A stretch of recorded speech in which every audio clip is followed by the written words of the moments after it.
Au nom du Père et du Fils et du Saint-Esprit, ainsi soit-il. J'étais très impatient d'aborder ce sujet dont je veux vous parler maintenant et que j'ai trouvé à la fois des plus étonnants et des plus stupéfiants qu'on puisse imaginer à cette approche du temps de Noël. Cet entretien aura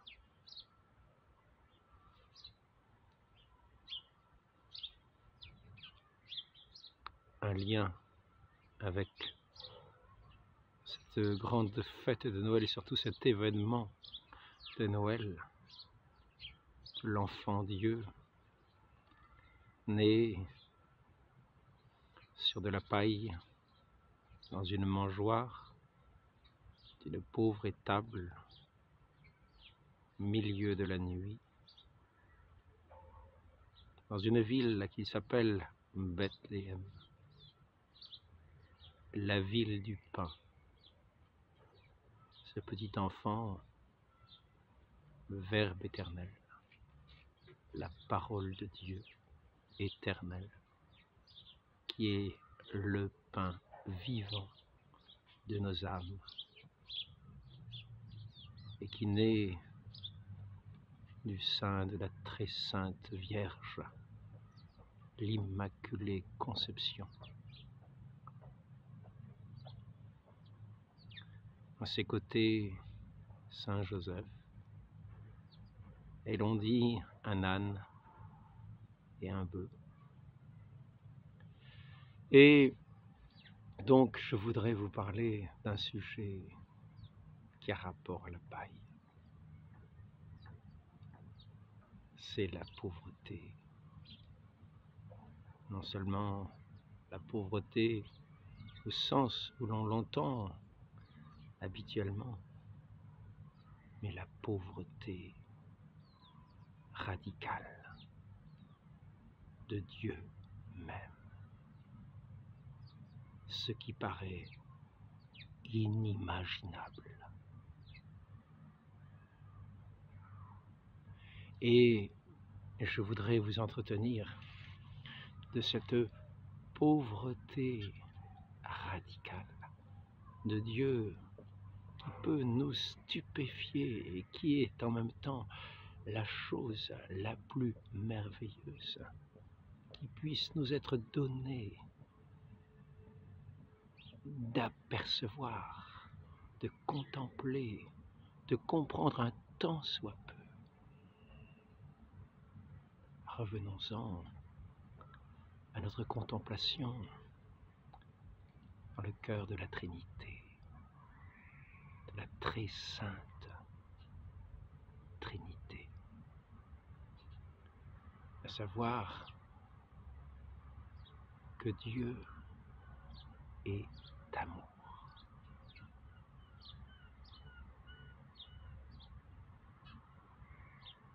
Que le Père Céleste, qui est tout amour, toute bonté, infini amour, infinie bonté en lui-même,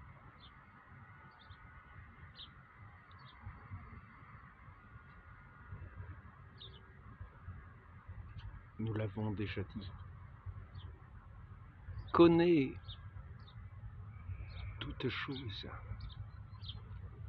dans la plénitude d'un seul acte de connaissance, d'un seul regard. Et cette connaissance du Père, dans sa plénitude, dans sa totalité, c'est celui qui est son Fils unique, le Verbe éternel, qui est la plénitude de la connaissance du Père et de toutes choses, passées et à venir,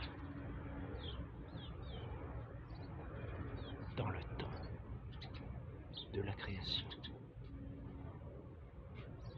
Or,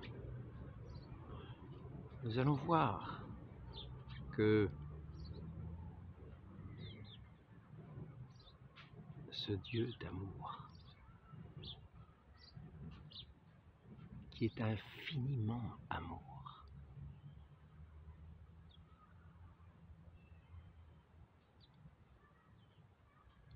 est comme presque par nécessité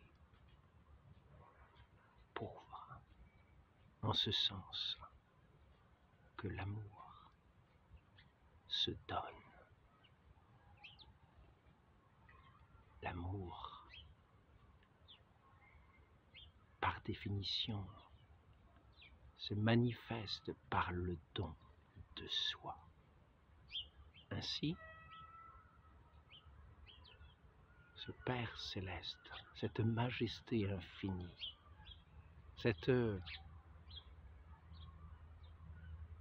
ce Dieu tout-puissant, tel que nous le connaissons dans sa création, tel qu'il nous apparaît dans sa création,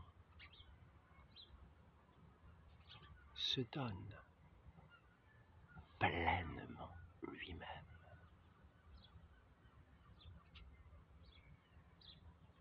Et se donnant pleinement lui-même, il est, pour ainsi dire, il se rend pauvre de lui-même. Il ne s'appartient, pourrait-on dire, quasiment plus.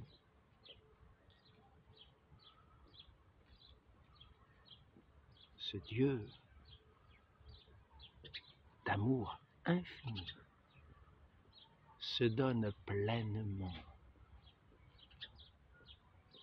dans son Fils unique, qui, comme il le dit lui-même dans l'Évangile, possède la plénitude de tout ce qui est dans le Père. Tout ce que le Père a est à moi, dit-il. Parce que le Père, dans son amour immense, a tout remis dans ce Fils unique, dans ce don unique de l'amour, dans la plénitude de l'amour, dans la plénitude du don. Le Père se donne lui-même au Fils et engendre le Fils dans la plénitude de ce qu'il est lui-même.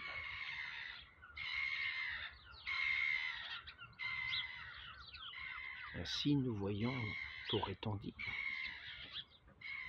le Père dans une pauvreté infinie, aussi infinie que son amour, aussi radicale que son amour est infini.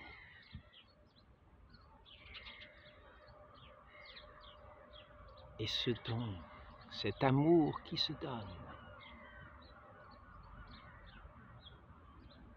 c'est la richesse. C'est la richesse du Père qui est amour et qui est pleinement manifesté dans ce don de lui-même à son Fils, qui lui-même reçoit à la disposition intérieure de recevoir pleinement le don du Père. C'est-à-dire que le Fils, qui est l'image parfaite du Père, qui est de la même substance que le Père et le Fils sont même substance, ils sont consubstantiels. Le Fils est Dieu également. Et il a la capacité de se recevoir de son Père dans la plénitude de ce qu'est son Père. Père et le Fils ne sont qu'un. Et tous les deux sont amour. Et le Fils, amour.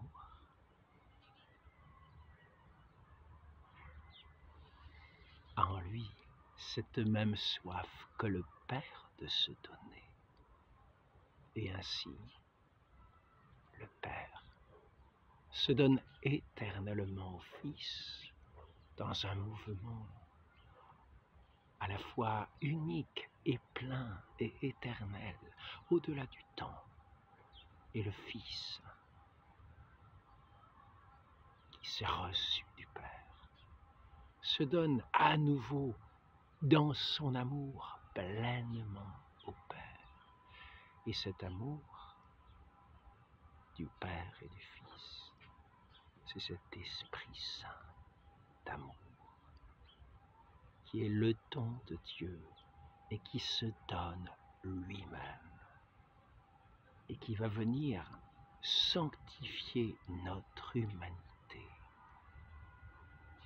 dont le don de lui-même, dans les cœurs qui seront capables de recevoir l'amour. Or, sur cette terre, qui était capable de recevoir l'amour? L'amour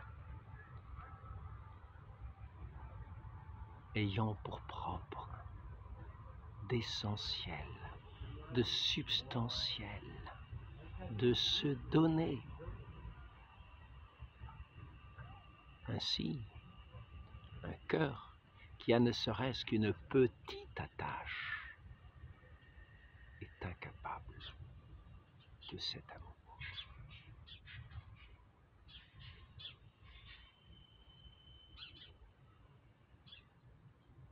C'est pourquoi, entre le Père et le Fils, cette circulation de l'amour est totale et pleine.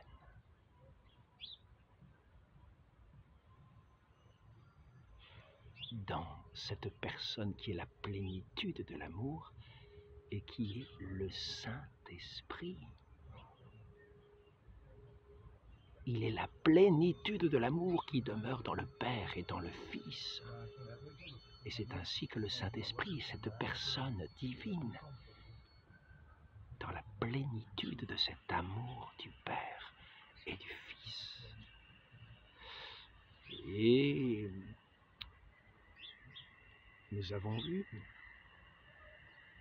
que cet amour veut se communiquer, se diffuser comme en écho à l'infini, car ce Dieu d'amour est un Dieu infini, qui se donne à l'infini. Dans le Fils, il se reçoit à l'infini, il se donne à l'infini, parce que Dieu est infini. Ainsi, ce besoin de se donner de l'amour est toujours dans une plénitude à la fois de cette jouissance de l'amour qui peut se donner à l'infini et qui se reçoit à l'infini. Sur notre pauvre terre, depuis le péché d'Adam et Ève, depuis ce péché originel où l'homme s'est attaché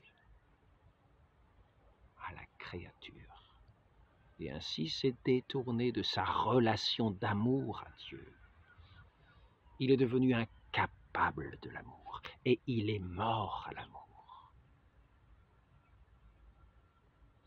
Au lieu de l'humilité de l'amour, de la pauvreté de l'amour, il s'est enrichi dans la vanité de ce qui n'est rien, car seul l'amour est notre richesse.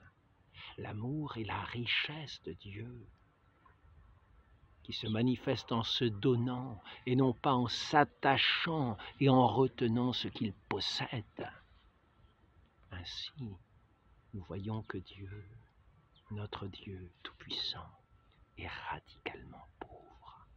Il Il ne s'attache à rien de ce qu'il possède en lui-même. Il donne, il se donne dans son amour immense et infini. Il se manifeste dans toute sa création.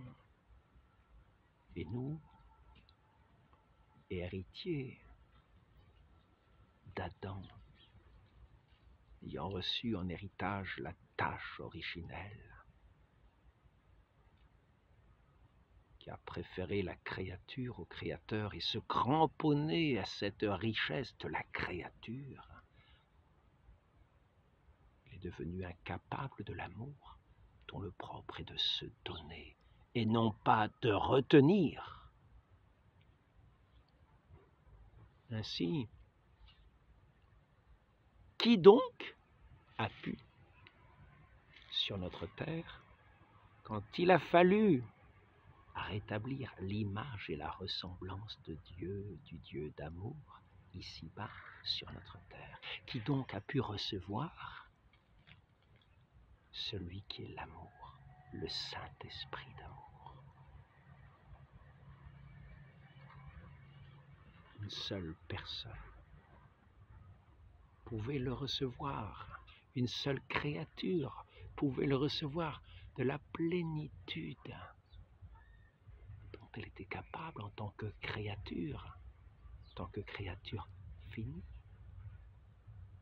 Mais néanmoins, elle était capable d'être le réceptacle de cet amour. Car cet amour ne demande pas pour donner, d'être soi-même infini. Quand on se donne dans l'Esprit Saint, quand on se donne dans l'amour, c'est l'amour déjà présent. Que ce soit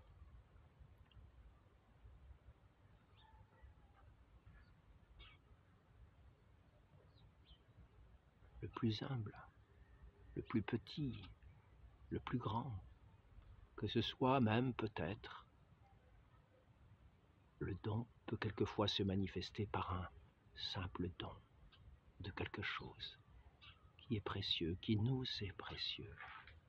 Et à travers ce don, c'est une façon de nous donner nous-mêmes, de faire vivre cet amour, de manifester cet amour. Mais pour recevoir cet amour de Dieu, ce don ineffable, ce don du Saint-Esprit, ce don d'amour du Saint-Esprit, il fallait un cœur disposé à l'amour, c'est-à-dire sans attache, un cœur pur, un cœur, pourrait-on dire, sans la tache originelle de cette humanité qui s'est attachée à la créature sous la séduction de Satan et qui a été détournée de son Dieu dans sa relation d'amour, qui a rompu cette relation et qui s'est trouvé mort parce que l'amour est la vie de l'âme, la charité est la vie de l'âme. Le propre de la charité n'est pas de garder, de retenir, mais de se donner, de se diffuser. Comprenons-nous la pauvreté de Dieu? Et il fallait ici-bas une âme pauvre et détachée, capable de l'amour, capable de recevoir ce don infini de Dieu, le Saint-Esprit. Or, dans la perspective de racheter notre humanité, de la rétablir dans l'amitié de Dieu, au prix de son sang sur la croix, au prix du sang du Verbe éternel fait homme dans la crèche, né sur de la paille, au milieu de la nuit, dans la pauvreté et le dénuement. en vue de cette incarnation de Dieu dans notre chair, notre nature humaine, il s'est préparé. Ce Dieu de toute bonté s'est préparé comme façonné, pourrait-on dire, de ses mains, une créature toute pure, toute belle, toute capable de sa grâce, toute capable de son amour, qui ne serait pas atteinte par ce péché, cette tâche originelle. Et c'est ainsi qu'il a donné naissance à celle qui s'est fait connaître à nous sous le nom d'Immaculée, sans tache, d'Immaculée Conception, celle qui dans sa conception n'a pas la tache du péché originel, l'héritage que tous les hommes ont reçu de leur premier père, de leur mère, de leur premier père Adam. Ce péché qui nous a détournés de Dieu et qui transmettait de génération en génération les êtres privés de la grâce de Dieu dans la mort de cette grâce, dans la mort de cet amour, incapable de cet amour. Ainsi, ayant façonné cette créature, la très sainte Vierge Marie, capable de l'amour, le Saint-Esprit a pu venir en elle et concevoir en elle ce Verbe éternel qui s'est incarné, chair de la chair de la Vierge Marie, sang du sang de la Vierge Marie, qui s'est développé dans son sein pendant 9 mois et qui enfin, au cœur de la nuit,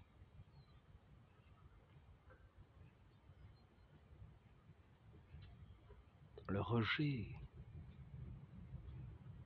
de ce petit village de Bethléem, la ville du pain, celui qui allait être le pain vivant, le pain de l'amour, de notre humanité, est né sur de la paille.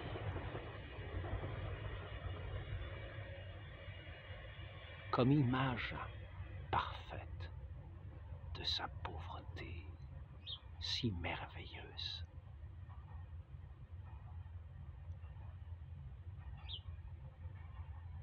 Qui est le fruit de son amour, de sa charité. Et nous allons voir que à travers cette incarnation dans le sein de Marie, c'est l'humanité nouvelle qui renaît. L'humanité capable, lavée dans le bain du baptême, l'eau consacrée. L'humanité qui a renaît à la suite du Christ, baptisé, qui a consacré l'eau lui-même en étant plongé dans cette eau, comme mort au péché d'Adam, au vieil homme, mort à la chair, mort à la possession, mort à l'égoïsme, mort à l'obstacle à l'amour, et qui va se relever, le ciel ouvert, rétabli dans le lien à son Dieu, dans le pur don du Saint-Esprit descendu sur les eaux. Ainsi, pour tout baptisé sera cette renaissance, ce lien avec le Père Céleste, qui se fait pauvre pour eux-mêmes, pour se donner à ses enfants d'adoption. Que ces créatures que nous sommes deviennent dans le baptême, quand nous sommes unis au corps du Christ dans cette foi.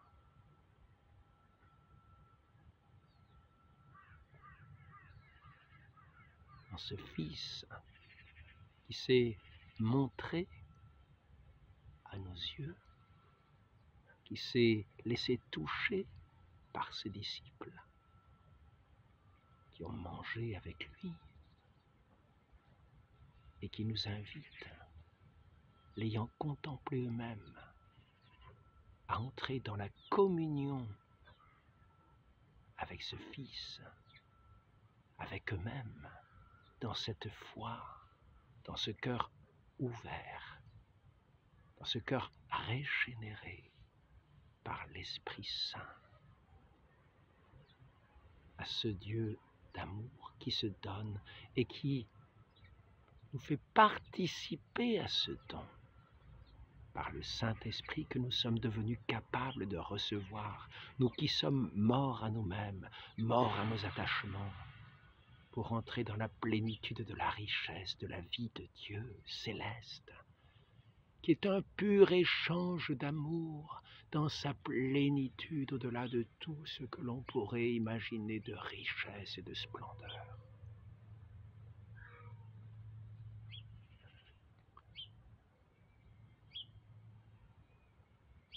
Tous les saints, tous ceux qui étaient animés de l'Esprit Saint, qui avaient renoncé à eux-mêmes, à leur égoïsme, à leur attachement propre, à leur richesse propre, à l'attachement à eux-mêmes, qui ont eu la vie sainte de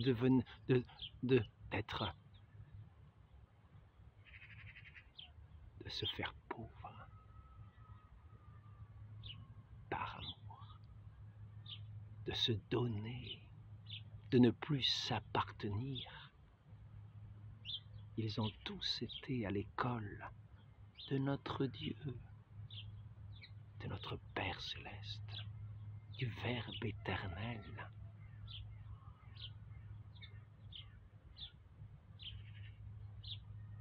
en qui est toute la plénitude du Père qui s'est donné tout à lui et qui a été capable de le recevoir pleinement, car attaché à rien qu'à l'amour de son Père, qu'à l'amour de l'amour, à l'amour de la vie, à ce qu'il est.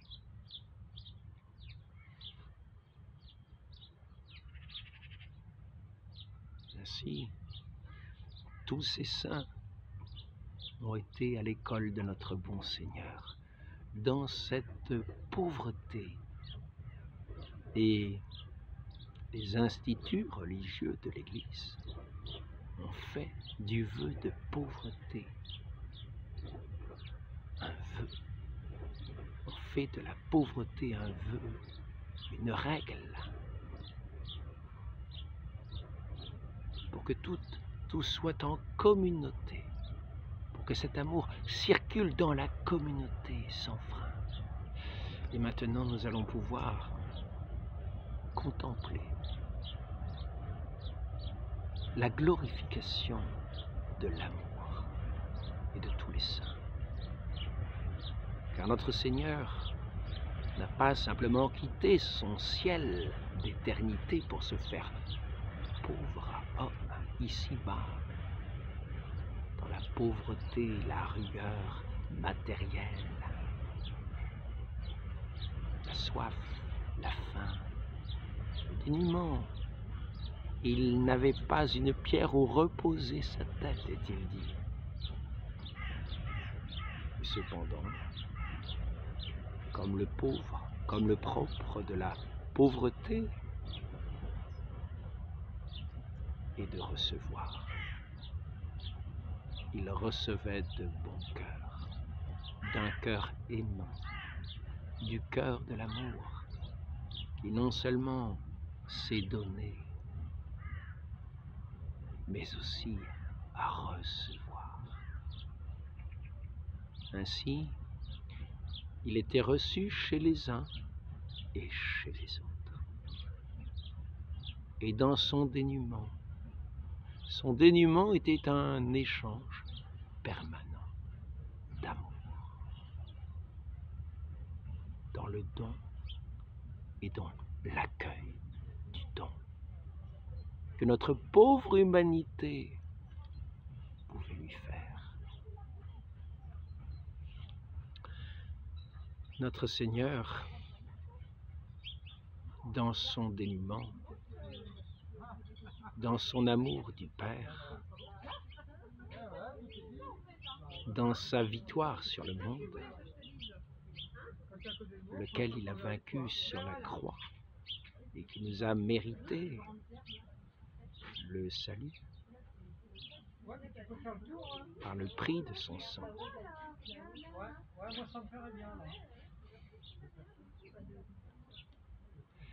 Et alors, cet amour, ce dépouillement est allé jusqu'à l'abandon de la croix, où le Christ s'est fait pauvre au point de quitter cette vie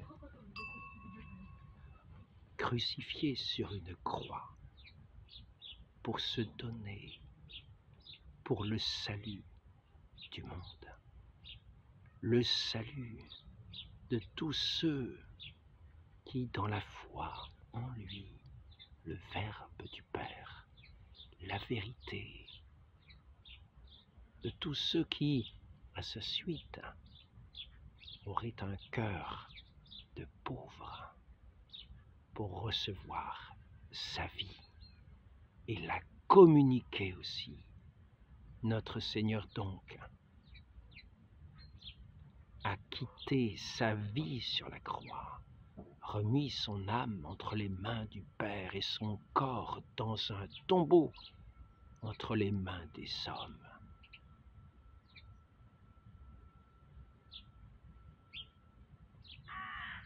Et c'est ici que nous voyons la glorification de l'amour. Car ce corps de faiblesse de notre humanité, je vais arrêter, ce corps de faiblesse de notre humanité, dans son don de lui-même, a reçu, pourrait-on dire, un corps de gloire, comme notre Seigneur nous l'a appris, pour un donné, vous recevrez 100. Et notre corps et notre Seigneur s'est livré sur la croix. Et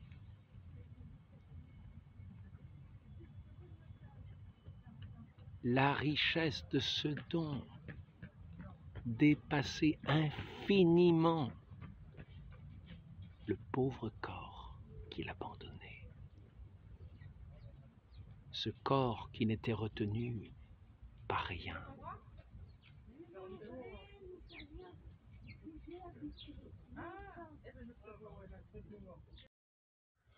Notre Seigneur nous avait dit, ma vie, nul ne la prend, mais c'est moi qui la donne.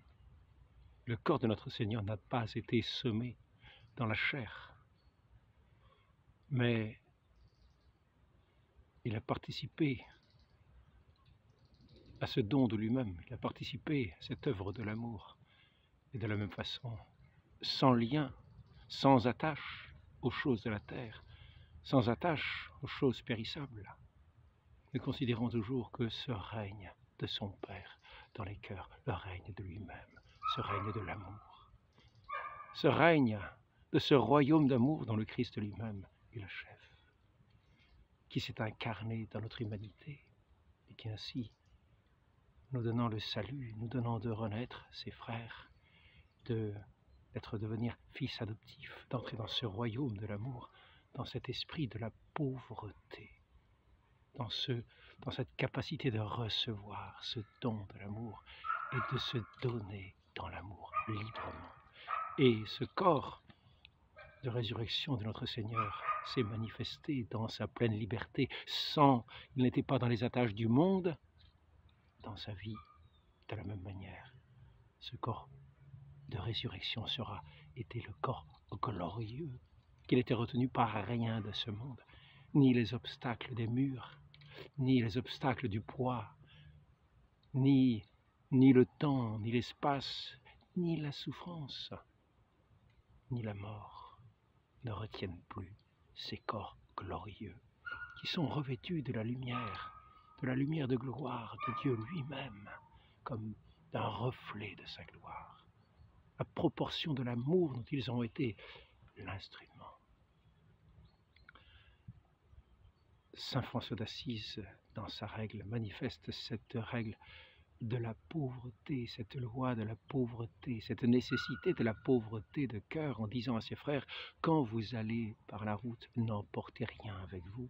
Et c'est ce que nous enseignait notre Seigneur Jésus-Christ à ses disciples, à certains moments, dans la pleine liberté des enfants de Dieu qui se reçoivent des mains de la Providence et qui se donnent aussi.